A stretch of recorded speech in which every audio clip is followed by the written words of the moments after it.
அன்பிற்கினிய இஸ்லாமிய சொந்தங்களே, இந்த உலகத்தில் அல்லாஹு தாலாவுக்கு ஏராளமான செயல்கள் பிடித்திருந்தாலும் மிகவும் பிடித்தமான 2 செயல்கள்.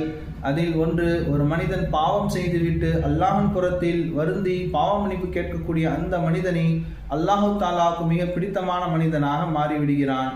2வது, தனக்கு பிற மனிதன் செய்யக்கூடிய அநீதங்கள், சங்கடங்கள், சிரமங்கள் அதை மன்னிக்கக்கூடிய ஒரு மனிதனை அல்லாஹு தாலாவுக்கு மிக பிடித்தமான மனிதனாக மாறிவிடுகிறான். அதாவது முதல் மனிதன் தான் செய்த பாவத்தை அல்லாஹின் புறத்தில் பாவ மன்னிப்பு கேட்கும் பொழுது அல்லாஹு தாலாவுக்கு பிடித்தமான மனிதனாக மாறிவிடுகிறான். 2வது மனிதன் தனக்கு பிற மனிதன் செய்த அந்த பாவத்தை இவன் மன்னிக்கும் பொழுது அவன் அல்லாஹு தாலாவுக்கு பிடித்தமான மனிதனாக மாறிவிடுகிறான்.